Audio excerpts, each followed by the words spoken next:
నమస్తే, welcome to special focus.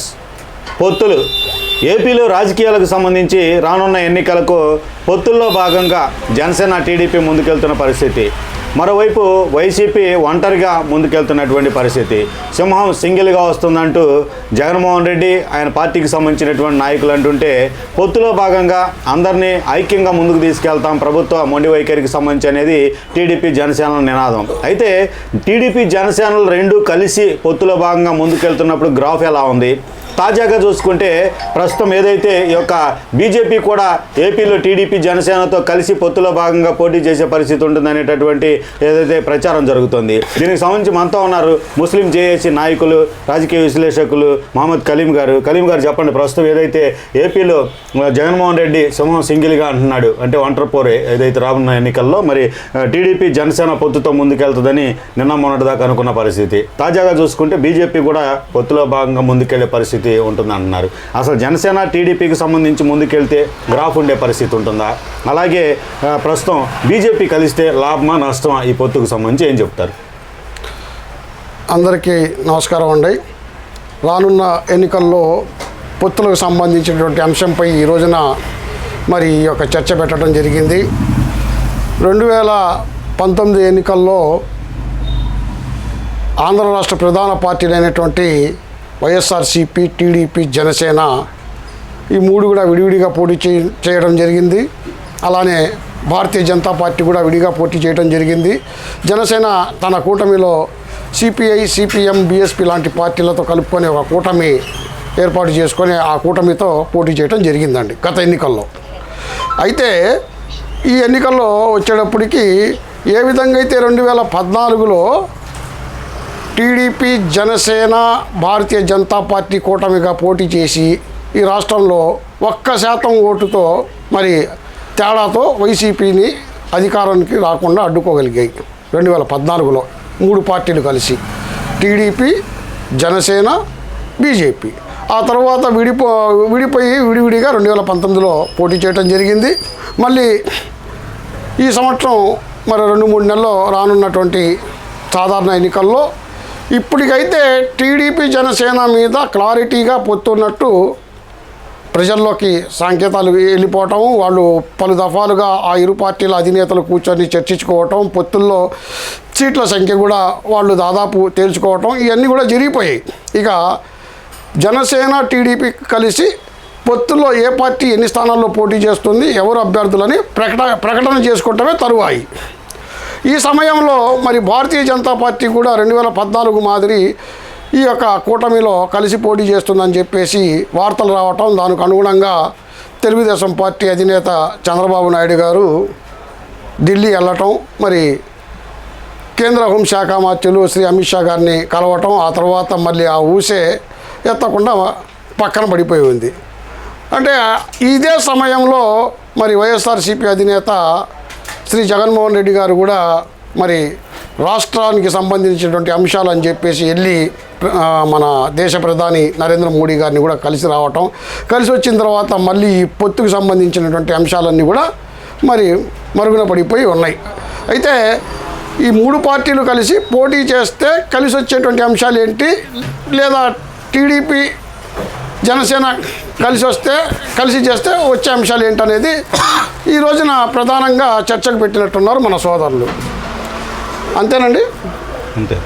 మరి ఈ చర్చలో తీసుకుంటా ఉంటే 2014లో రాష్ట్ర విభజన జరగటం, నవ్యాంధ్ర ఏర్పడటం, మరి అప్పుడు అధికారంలో రాష్ట్రంలో కాంగ్రెస్ పార్టీ, కేంద్రంలో కాంగ్రెస్ పార్టీ ఉండటం, భారతీయ జనతా పార్టీ మరి ఆ రోజున ఈ రాష్ట్రానికి ప్రత్యేక హోదా ఇస్తారని చెప్పేసి విభజన హామీ చట్టాలు ఏవైతే ఉన్నాయో అన్నిటిని కూడా మేము అమలుపరుస్తామని, మరి తిరుపతిలో ఈ మూడు పార్టీలకు చెందినటువంటి వాళ్ళు అధినేతలు అందరూ కూడా మరి తిరుపతిలో జరిగినటువంటి బహిరంగ సభలో 10 సంవత్సరాలు కాదు మేము 15 సంవత్సరాలు ఈ రాష్ట్రానికి ప్రత్యేక హోదా ఇస్తామని చెప్పేసి వెంకన్న పాదాల సాక్షిగా చేసినటువంటి హామీ భారతీయ జనతా పార్టీ 10 సంవత్సరాల కాలంలో నెరవేర్చకపోవటం, విభజన హామీ చట్టాలను కూడా పూర్తిగా మనకు అమలు చేయలేకపోవటం, ఇవన్నీ కూడా భారతీయ జనతా పార్టీకి ఆంధ్ర రాష్ట్రంలో సరైనటువంటి ఇది ప్రజల్లో అభిప్రాయం లేదు.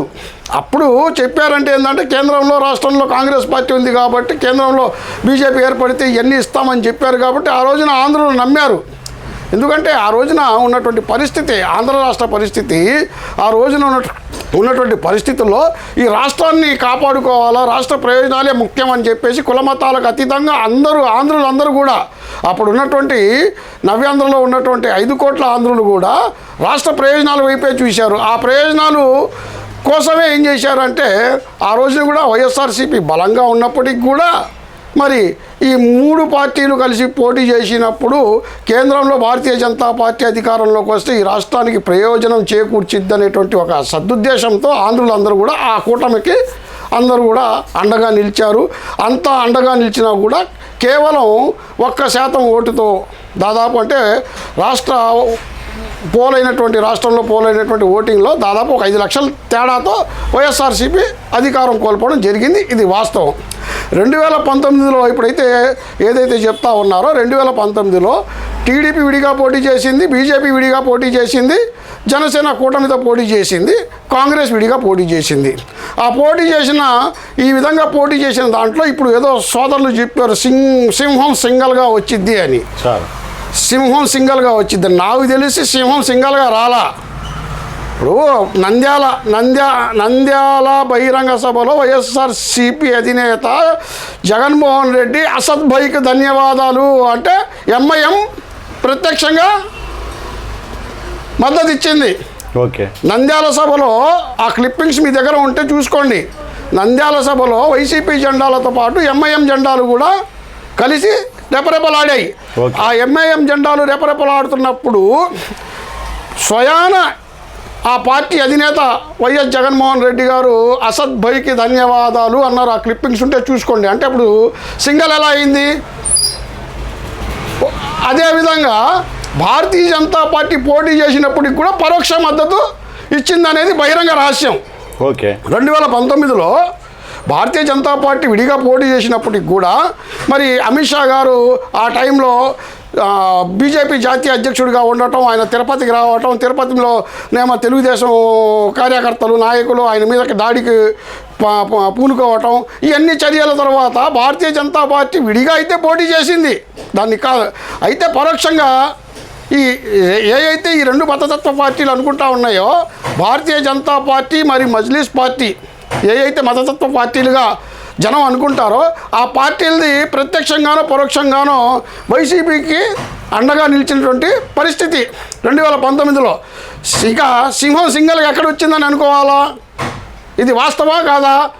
మీకు ఏదైనా అనుమానం ఉంటే నంద్యాల సభ క్లిప్పింగ్స్ 2019 ఎన్నికల అప్పుడు జగన్మోహన్ రెడ్డి గారు అసద్ భాయ్కి ధన్యవాదాలు తెలిపినటువంటి క్లిప్పింగ్ ఉందా లేదా ఒకసారి నేను చెప్తుంది మీరు పరిశీలన చేసుకోండి. అది పరిస్థితి. ఇప్పుడు కూడా ఇప్పుడు జరుగుతున్నటువంటి పరిస్థితుల్లో 2014 ఉన్నటువంటి పరిస్థితులు వేరు కాబట్టి జనసేన టీడీపీ ఈ 2 పొత్తుగా వెళ్తే ఆంధ్ర రాష్ట్రంలో అంటే భారతీయ జనతా పార్టీని ఒక ముస్లింగా ఇతను చెప్తున్నాడు అనుకోబాకండి, నేను ఒక విశ్లేషకుడిగా చెప్తా ఉన్నాను. భారతీయ జనతా పార్టీ వల్ల ఈ 10 సంవత్సరాల కాలంలో ఆంధ్ర రాష్ట్రానికి ప్రత్యేకంగా కలిగినటువంటి లాభం ఏమీ లేదు, ఉపయోగకరం ఏమీ లేదు. ప్రత్యేక హోదాను ఇంతవరకు అమలు చేయలేదు. ఈ మళ్ళీ ప్రత్యేక హోదా టాపిక్లోకి వెళ్ళామనుకోండి, అదే 14వ ఆర్థిక సంఘం ఏదో ఇది చెప్పింది, ఎన్నింటినీ మనం తీసుకొని వెళ్తా ఉంటే అది చాలా పొడుగ్గా మనం దీన్ని తీసుకోవాలి. అయితే పొత్తుల విషయం చెప్తా ఉన్నాం కాబట్టి 2014లో ఏదైతే హామీలు భారతీయ జనతా పార్టీ ఆంధ్ర రాష్ట్రానికి నెరవేర్స్తానని చెప్పిందో అందులో ఎటువంటి హామీని నెరవేర్చలేదు. కాబట్టి స్వతహాగా భారతీయ జనతా పార్టీ మీద ఆ పార్టీని విడిచిపెట్టేస్తే మిగతా ఆ పార్టీకి మహా ఉంటే మన రాష్ట్రంలో 1% ఓటింగ్ ఉంటుంది. ఆ 1% ఓటింగ్ మినహాయిస్తే మిగతా ఓటింగ్ మొత్తం కూడా భారతీయ జనతా పార్టీకి అనుకూలంగా లేదు. ఎందుకంటే భారతీయ జనతా పార్టీ మతతత్వ విధానాలు ఏమైనా చేస్తే ఆ మతతత్వవాదులు ఎవరన్నా మోడీ గారి ప్రభుత్వంలో మనం చెప్పుకుంటూ ఉంటాం కదా, రామ మందిరం ఇలాంటి మతతత్వ అంశాలు, వివాదాస్పద అంశాలు, వాటి గురించి ఎవరన్నా మతతత్వ శక్తులు బీజేపీకి ఓటేయటమే కానివ్వండి, ఆంధ్ర రాష్ట్ర అభివృద్ధిని కాంక్షించేటువంటి ఏ ఆంధ్రుడు కూడా భారతీయ జనతా పార్టీని ప్రోత్సహించేటువంటి పరిస్థితి, బలపరిచేటువంటి పరిస్థితి ప్రస్తుతం ఆంధ్ర రాష్ట్రంలో లేదు. ఆ పార్టీకి ఉన్నటువంటి 1% ఓటింగుతో మరి బీజేపీ వ్యతిరేక ఓటును ఈ కూటమి రెండు కూడా కోల్పోవాల్సినటువంటి పరిస్థితి ఉంది. ఇక్కడ సహజంగా పొత్తులు పెట్టుకోవడం అనేది ఆయా పార్టీల అధినేతల ఇష్టం. అందులో ముఖ్యంగా ప్రాంతీయ పార్టీలకు సంబంధించి పార్టీ అధినేతే ఆ యొక్క పార్టీకి లక్ష్మణ రేఖ, ఆయన గీసినటువంటి రేఖ ఏదైతే ఉందో ఆ రేఖ లక్ష్మణ రేఖ ప్రాంతీయ పార్టీల్లో. మరి వాళ్ళ ఇష్టం. అయితే ఇక్కడ రాజకీయంగా ఆలోచించవలసింది ఏంటంటే ఈ మూడు కలిసి పోటీ చేసినప్పుడు ఇచ్చినటువంటి హామీలను నెరవేర్చకుండా తిరిగి మళ్ళీ ఈ మూడు పార్టీలు కలిసి మళ్ళీ పోటీ చేస్తే ఖచ్చితంగా నేను కాదు ప్రజలు నిలదీస్తారు. ఆ రోజున 2014లో మీరు ఇదే మాట చెప్పారు, ఆంధ్ర రాష్ట్రానికి మీ వల్ల ఏమీ ఉపయోగం లేదు. మరలా ఇప్పుడు 2024లో 10 సంవత్సరాల తర్వాత వచ్చారు, మరలా మీరు ఇదే చెప్తా ఉన్నారు. మిమ్మల్ని ఎలా నమ్ముతాము? 10 సంవత్సరాల్లో కేంద్రంలో మోడీ గారి ప్రభుత్వం ఉంది. ఈ 10 సంవత్సరాల్లో మీరు రాష్ట్రానికి సాధించింది ఏంటి అనేది తప్పకుండా నిలదీస్తారు. అందులో 2014 నుండి 19 వరకు 5 సంవత్సరాలు తెలుగుదేశం పార్టీ, కేంద్రంలోనేమో భారతీయ జనతా పార్టీ, ఈ రెండు కూడా అధికారంలో ఉన్నాయి. ఆ తర్వాత 2019 నుండి 24 దాకా మరి జనసేన పార్టీ బీజేపీతో మిత్రపక్షంగానే ఇండియాలో ఉంది. మరి ఈ మూడు పార్టీలు కనెక్టివ్గా ఉన్నప్పటికీ కూడా ఈ మూడు పార్టీల తరఫున ఈ రాష్ట్రానికి జరిగినటువంటి ప్రత్యేకమైనటువంటి ప్రయోజనం ఏమీ లేకపోవడం వల్ల ఈ ముగ్గురు కలవటం వల్ల జరిగే లాభం కన్నా నష్టమే ఎక్కువ జరగవచ్చు అని చెప్పేసి నేను నా తరఫున భావిస్తూ ఉన్నానండి. అంటే రాష్ట్రానికి కనీసం ఏదైతే అటు పోలవరం పూర్తి చేయకపోవటం కావచ్చు, అలాగే ఉక్కు కర్మాగారానికి సంబంధించి ఏదైతే ఉందో ప్రైవేటీకరణ చేసి తీరుతాం అనేటటువంటి నిర్మలా సీతారామన్ వ్యాఖ్యలు కావచ్చు, అలాగే రాష్ట్రానికి నిధులు కూడా అన్ని రాష్ట్రాలతో పోల్చుకుంటే విభజన తర్వాత అభివృద్ధి పెద్ద ఎత్తున కూడా వెనకబడినటువంటి పరిస్థితిగా ఉన్న నేపథ్యంలో నిధులు ఇవ్వకపోవటం కావచ్చు, ఏమీ ఇవ్వకుండా ఇప్పుడు వచ్చి ఏపీ ప్రజలను ఓటు అడుగుతాము పొత్తులో భాగంగా కావచ్చు, అలాగే పొత్తు లేకుండా ఒంటరిగా కావచ్చు బీజేపీకి సంబంధించి ఓటు అడిగేటటువంటి పరిస్థితి ఉంటే ప్రజల్లో ఎలాంటి అభిప్రాయాలు వ్యక్తం అయ్యే పరిస్థితి ఉంటుందంటారు? జాతీయ స్థాయిలో ఇప్పుడు భారతీయ జనతా పార్టీ, బీజేపీ అంటే భారతీయ జనతా పార్టీగా మొదట 1951లో జనసంఘ్ తర్వాత 80లో బీజేపీగా ఏర్పడినటువంటి పార్టీ, దాని పూర్తి నామం భారతీయ జనతా పార్టీ అండి. భారతీయ జనతా పార్టీ అనేది ఎప్పుడు దాకా ఉందంటే స్వర్గీయ అటల్ బిహారీ వాజ్పేయి గారి కాలం వరకు అది భారతీయ జనతా పార్టీ. ఇప్పుడు ఉన్నటువంటి పార్టీ భారతీయ జనతా పార్టీ కాదు, బీజేపీ అంటే భారతీయ జుమ్లా పార్టీ. ఓకే, వాళ్ళు ఎన్నికల్లో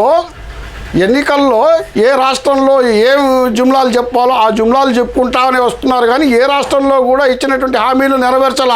ఆంధ్ర రాష్ట్రానికే కాదు, అనేక రాష్ట్రాల్లో మీరు ఈ 10 సంవత్సరాల్లో జరిగినటువంటి ఎన్నికలు ఏవైతే ఉన్నాయో ఏ రాష్ట్రానికి ఆ రాష్ట్రాలు ఒక్కొక్క రాష్ట్రానికి ప్రత్యేక హోదా కింద మరి ప్రత్యేక నిధుల కింద కేటాయించినటువంటి ఎన్నికలప్పుడు చెప్పినటువంటి వాగ్దానాలు ఉన్నాయి. ఆ వాగ్దానాలను ఏ రాష్ట్రంలోనైనా నెరవేర్చారా అనేది చూడండి.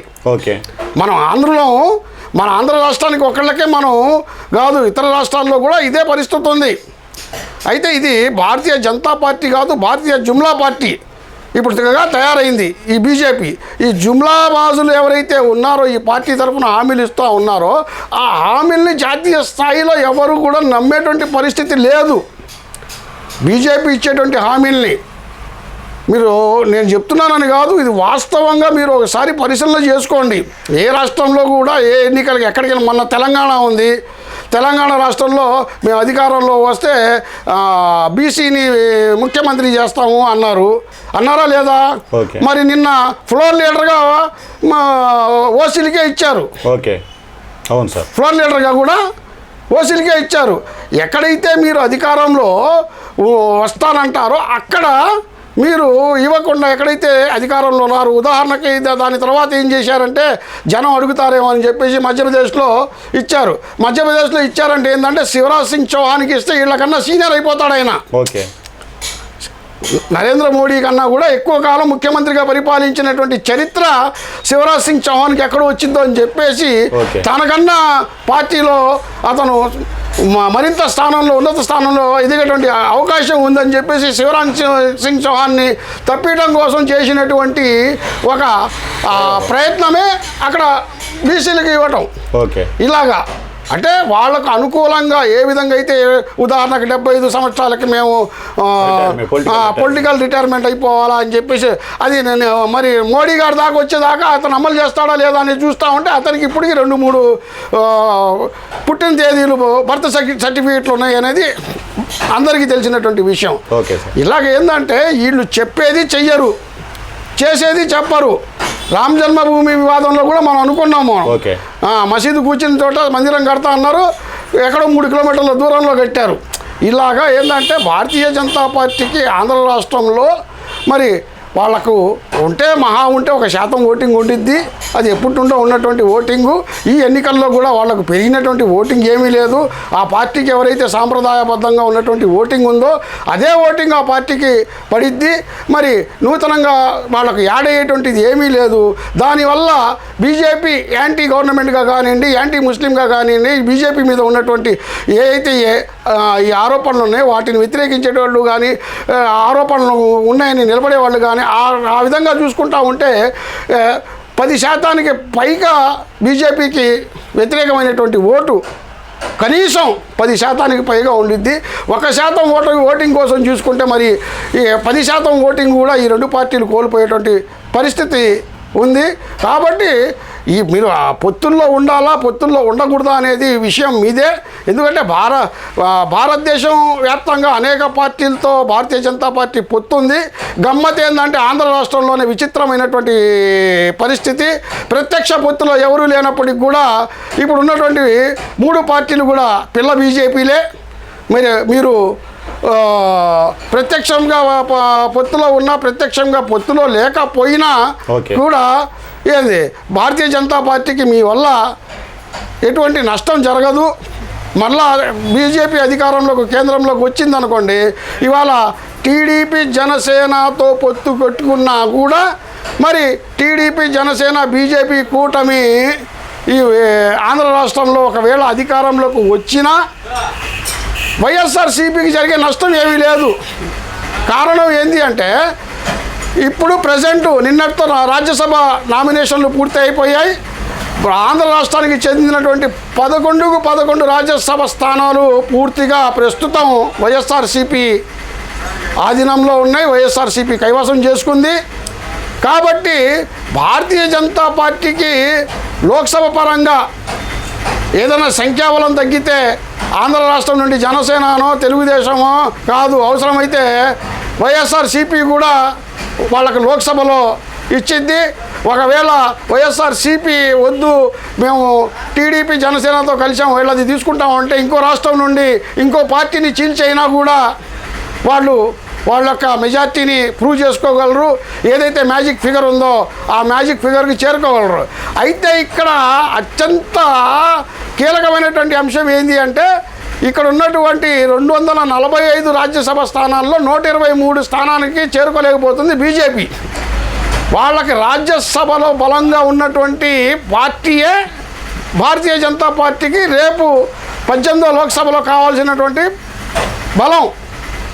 లోక్సభలో తక్కువ పడితే ఇప్పుడు ఎన్డీఏలో 20 పార్టీలు ఉంటే ఇంకో 20 పార్టీలని చీల్చుకొని కలుపుకుంటారు, వాళ్ళు మ్యాజిక్ ఫిగర్కి చేర్చుకుంటారు. కాబట్టి రాజ్యసభలో వాళ్ళకి ఏదైతే 123 మ్యాజిక్ ఫిగర్ ఉందో వాళ్ళ బిల్లులు పాస్ అవ్వడానికి ఆ యొక్క బిల్లులకి కీలకం రాజ్యసభ. కాబట్టి ఆ రాజ్యసభలో 11 స్థానాలు ఉన్న రాజ్యసభ సభ్యులు ఉన్నటువంటి పార్టీగా కాంగ్రెసు బీజేపీ తరువాత అన్ని స్థానాలు కలిగినటువంటి పార్టీ ఏదైనా ఉందంటే భారతదేశంలో నాకున్నటువంటి దాంట్లో 11 స్థానాలు దాదాపు ఉన్న పార్టీ ఏదంటే వైఎస్ఆర్సీపీ. కాబట్టి వైఎస్ఆర్సీపీతో వైరం అనేది భారతీయ జనతా పార్టీ వాళ్ళు పెట్టుకోకపోవచ్చు కాదండి, పెట్టుకోరు. అదే ఒకవేళ మీతో పొత్తులో ఉన్నా కూడా పరోక్షంగా వైఎస్ఆర్సీపీతో వాళ్ళ యొక్క బంధాలు కొనసాగుతాయి. కాబట్టి వీటన్నిటిని కూడా మీరు బేరీ చేసుకొని మీరు బీజేపీతో కలిసి వెళ్ళినా మాకు వచ్చే నష్టము లేదు, మీరు విడిపోయి పోటీ చేసినా మాకు వచ్చే లాభం ఏం లేదు. కాబట్టి కలిసి మీరు వెళ్ళినా 1% ఓటు కోసం 10% ఓటింగ్ని కోల్పోవడమే. మరి మీరు కలిసి పోటీ చేసినా రేపు వైఎస్ఆర్సీపీని వాళ్ళు వదులుకునేటువంటి పరిస్థితి లేదు కాబట్టి దీనిపై ఆలోచన చేసుకొని భారతీయ జనతా పార్టీతో పొత్తు పెట్టుకోవాలా లేదా అనేది నిర్ణయం తీసుకోవాల్సింది టీడీపీ జనసేన అధినేతలే. థ్యాంక్ యూ సార్ కలీం గారు. ఇది మహమ్మద్ కలీం గారికి సంబంధించినటువంటి రాజకీయ విశ్లేషణ. ఏదైతే పొత్తుల్లో భాగంగా జనసేన టీడీపీ బీజేపీతో పెట్టుకుంటే 1% ఓటింగ్ కోసం పోతే 10% కోల్పోయే పరిస్థితి ఉందన్నారు. ఇది ఈరోజు టాపిక్. మరో టాపిక్తో మళ్ళీ కలుద్దాం. నమస్తే.